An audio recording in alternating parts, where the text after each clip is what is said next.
Hello everyone, welcome to gurukulaki.in। स्वागत है आपका ये वाले वीडियो सेशन में। इसमें हम बात करेंगे एमएसपी के ऊपर।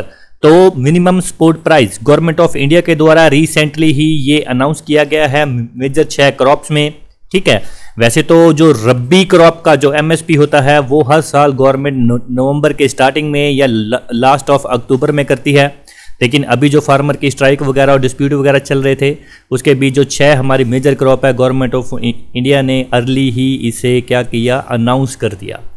तो लास्ट ईयर एग्जाम में क्वेश्चन पूछा गया था कि जो पंजाब एंड सिंध बैंक का एग्जाम हुआ था उसमें पूछा गया था गवर्नमेंट मतलब एमएसपी जो है वो कौन अनाउंस करता है। मतलब अनाउंस वर्ड यूज किया गया था और अनाउंस में उन्होंने ऑप्शन में CACP और गवर्नमेंट ऑफ इंडिया, बच्चे इन दोनों में ज़्यादा कंफ्यूज हो गए थे, लेकिन गवर्नमेंट ऑफ इंडिया अनाउंस करती है, CACP जो है ये रिकमेंडेशन करती है, ये रिकमेंड करती है। तो टोटल अगर एमएसपी की क्रॉप देखें तो वो 22 है।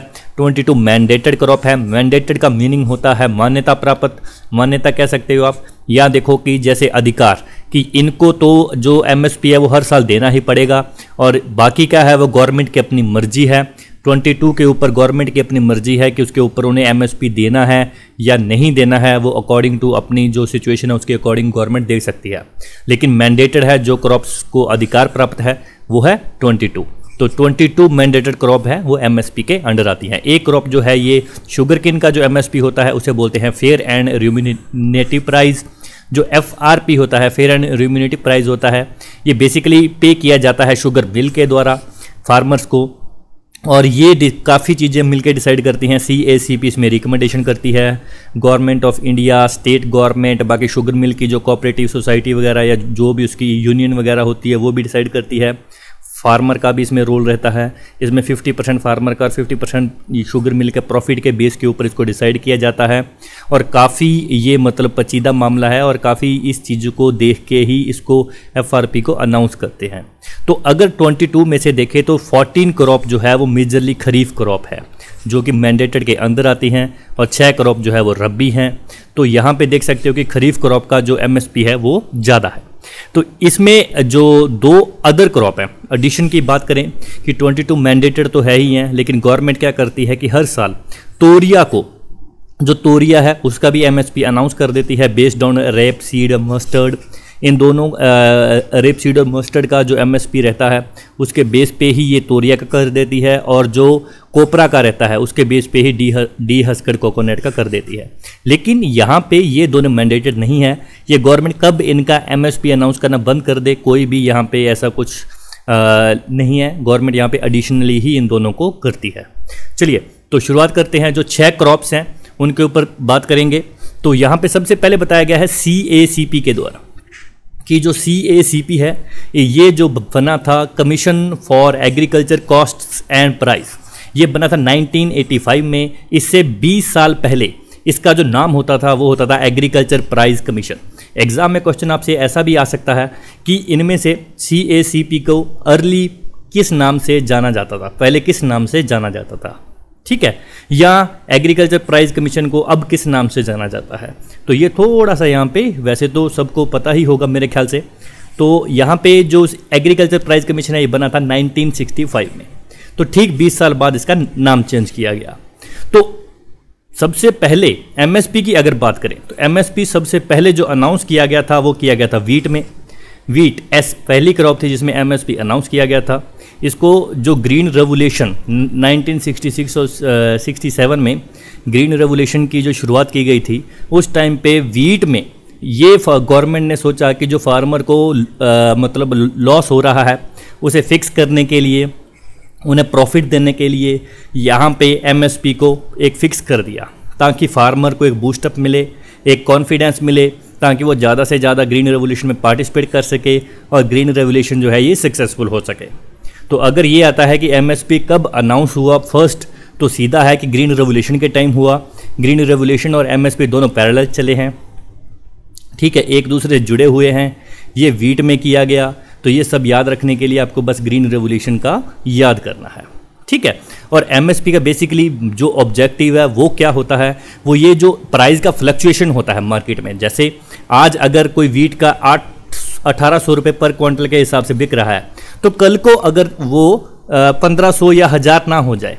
तो ये फ्लक्चुएशन को रोकने के लिए गवर्नमेंट ने एमएसपी को अनाउंस किया है, ठीक है। ये अनाउंस करती है और जो इम्परफेक्टनेस होती है इसको रोकती है, एक फिक्स प्राइस रखती है कि इतने में गवर्नमेंट की जो एजेंसी है ये मतलब बाय करेगी।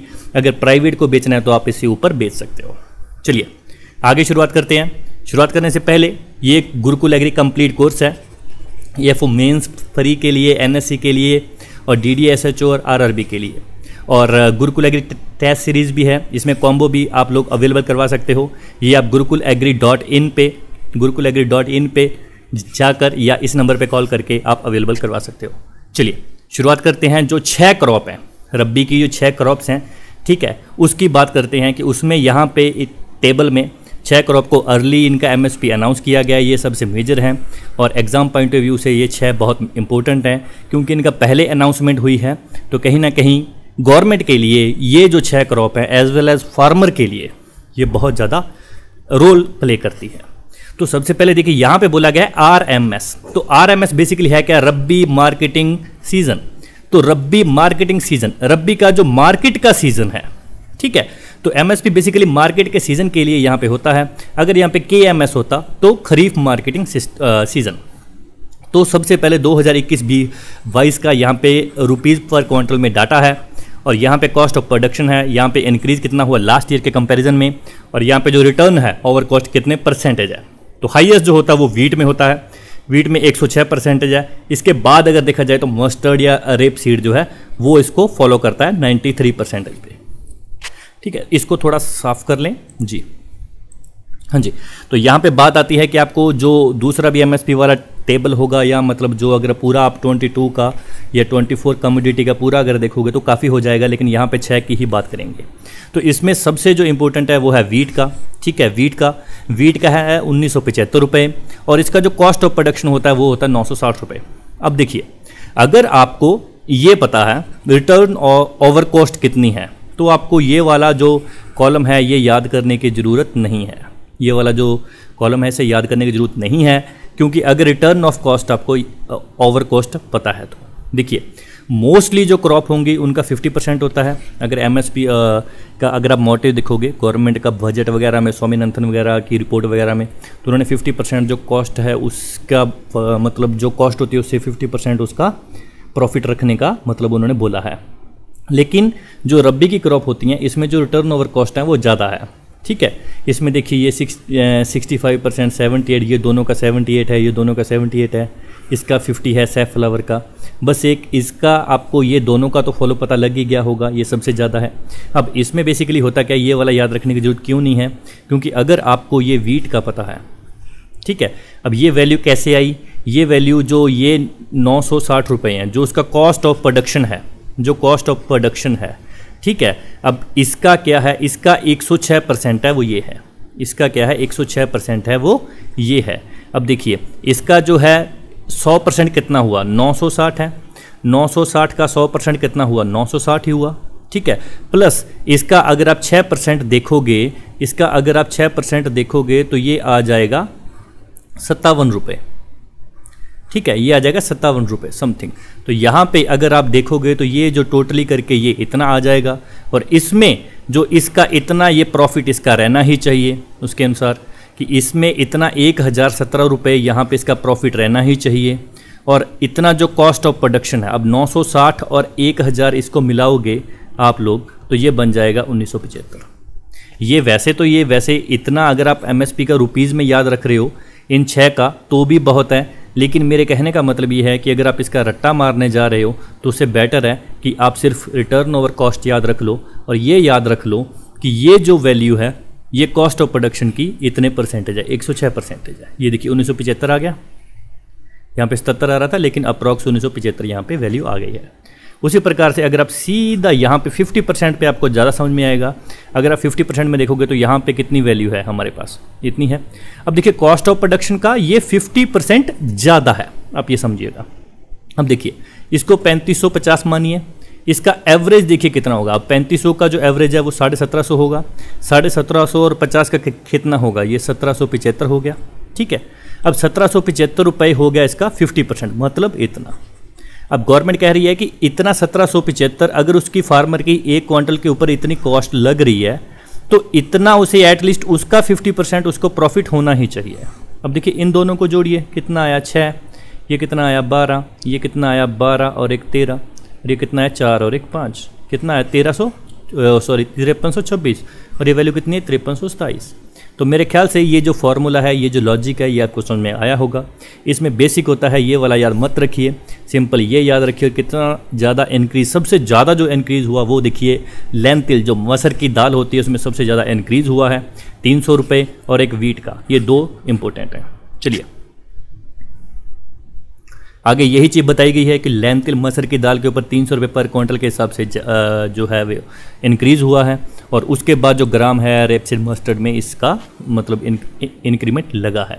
कॉस्ट ऑफ प्रोडक्शन के ऊपर सबसे ज़्यादा अगर देखा जाए कि रिटर्न एक्सपेक्ट फार्मर किस में कर सकते हैं कि 106%, कि अगर मैं फिर से एक छोटा सा एग्जांपल दूंगा, वैसे 2 बार समझाया जा चुका है लेकिन फिर भी एक, अगर मेरा किसी भी प्रोडक्ट के ऊपर 100 रुपया खर्चा आ रहा है, मेरा 100 रुपया खर्चा आ रहा है और मैं बोल रहा हूं कि मेरे को इसकी जो रिटर्न है वो 106% मिल रही है, 106% प्रॉफिट मिल रहा है।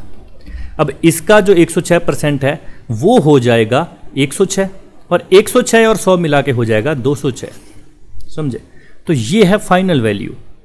इसी प्रकार से एमएसपी कैलकुलेट होता है। ये हो गया कॉस्ट ऑफ प्रोडक्शन, ये हो गया रिटर्न जो उसकी मतलब एक्सपेक्ट करता है एक फार्मर कि कॉस्ट ऑफ प्रोडक्शन के ऊपर कितनी उसे रिटर्न मिल रही है परसेंटेज में, और ये हो गए टोटल एमएसपी तय। तो सबसे ज़्यादा जो मिल रहा है वो 106 रुपये, सॉरी 106%, मतलब वीट जो फार्मर वीट ग्रो करते हैं उनको जो प्रॉफिट है वो सबसे ज़्यादा हो रहा है। उसके बाद रेपसीड मस्टर्ड 93%। ठीक है, वैसे गवर्नमेंट ने इसे जो एम एस स्वामीनाथन ने भी जिसने बताया है वो 50% का ही बताया है कि 50% तक हो जाए तो बहुत है, लेकिन वीट में यहाँ पे प्रॉफिट बहुत ज़्यादा हो रहा है। बात करते हैं 3 प्रोडक्शन कॉस्ट की, 3 प्रोडक्शन कॉस्ट की। ठीक है, ये बात करनी इसलिए ज़रूरी है क्योंकि यहाँ पे 3 फैक्टर होते हैं हम प्रोडक्शन ऑफ कॉस्ट को मैपिंग करने के लिए। यहाँ पे एक कॉस्ट होती है A2, एक होती है A2 + FL और एक होती है C2। ठीक है, ये एग्जाम पॉइंट ऑफ व्यू से इतना ज़्यादा इंपॉर्टेंट नहीं है, लेकिन ये 3 याद रख लो कि A2 + FL कौन सी कॉस्ट होती है, C2 कौन सी होती है, और A2 वाली है वो अकेली कौन सी होती है। तो A2 जो कॉस्ट होती है वो हम बोलते हैं जो एक्चुअल पेड होता है ना, एक्चुअल पेड ऑफ कॉस्ट। ठीक है, लाइक जिसमें हम एक्सपेंडिचर मतलब काउंट करेंगे सीड का, फर्टिलाइज़र का, जो लेबर हमने हायर की है उसका हो गया, लीज्ड लैंड हो गई, ध्यान दीजिएगा लीज्ड लैंड, जो रेंट पे लैंड ली है उसका जो रेंट है वो वाला, और हायर मशीनरी का, जो मशीनरी हम हायर कर रहे हैं। ध्यान दीजिएगा यहाँ पे खुद का कुछ नहीं है, अपनी अगर मशीनरी है वो काउंट नहीं होगी, अपनी जो लैंड है वो काउंट नहीं होगी, अपनी जो लेबर है वो काउंट नहीं हो रही है। यहाँ पे हायर्ड वर्ड यूज़ है हर किसी में। जो A2 वाली जो हमारी कॉस्ट ऑफ प्रोडक्शन है इसे हम सिर्फ हायर वर्ड यूज़ करते हैं। इसमें जितनी लेबर बाहर से ली है, बाहर से जो लैंड ली है, बाहर से हमने मशीनरी ली है, उसे हम A2 में काउंट करते हैं। A2 + FL में क्या आ जाता है, FL फैमिली लेबर, इसमें क्या होता है कि ये सब काउंट होती है, प्लस फैमिली में लेबर है जो फार्मर खुद की अपनी लेबर हो गई, अपनी वाइफ अगर फार्मर की काम करती है, उसके बच्चे भाई बहन जो काम करते हैं वो लेबर को ये वाली कॉस्ट में काउंट कर लिया जाता है।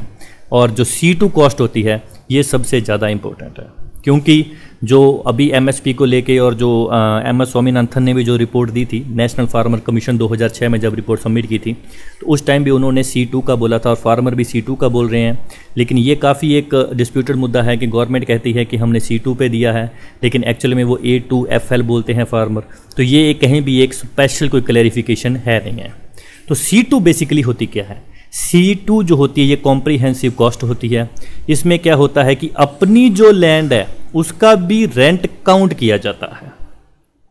ठीक है, कि मैं अगर अपनी लैंड है उसका भी रेंट काउंट किया जाएगा, plus interest on own capital, जितनी भी फार्मर की खुद की कैपिटल है उसका इंटरेस्ट काउंट किया जाएगा, फिर जाके वो एक्चुअल में कॉस्ट C2 मानी जाएगी। इसमें क्या होता है, जैसे इंटरेस्ट कैपिटल में मान लीजिए वर्किंग कैपिटल की बात करें तो उसमें आ गए ट्रैक्टर वगैरह, उसके इम्प्लीमेंट्स इक्विपमेंट आ गए, उन पे उनका जो इंटरेस्ट बन रहा है वो जितने की उसकी वैल्यू है प्लस उसका इंटरेस्ट वो भी उसमें काउंट होगी। लैंड है उसका जो रेंट, अगर वो रेंट मतलब उसका जो रेंट है, ठीक है, वो अपनी लैंड का भी यहाँ पे कंसीडर किया जाएगा। तो ये जो चीज़ है ये कहीं ना कहीं एक डिस्प्यूटेड है। एम एस स्वामीनाथन ने इसके ऊपर बोला था, लेकिन ये 3 कॉस्ट हैं तो तीनों के ऊपर यहाँ पे थोड़ा सा वेरिएंट है। तो ये काफ़ी मतलब अगर आप देखे जाए तो ये मैं ऑलरेडी बता चुका हूँ कि नेशनल कमीशन ऑन फार्मर जो 2004 में बना था और ये 3 बार उन्होंने रिपोर्ट सबमिट करी थी। एम एस स्वामीनाथन ने इसको हेड किया था और 2006 में इन्होंने रिपोर्ट सबमिट करी थी। तो ये जो था ये टोटली ही एक मिसलीडिंग अनाउंसमेंट है अभी जो मतलब देखा जाए तो कहीं पर भी गवर्नमेंट ने ऐसा मैंशन नहीं किया है क्लियरली कि ये कौन सी कॉस्ट के ऊपर है। तो इन तीनों कॉस्ट को ही आप याद रखिए और साथ में ये मेरे ख्याल से लेक्चर कंप्लीट हो गया होगा। Thank you so much, God bless you all.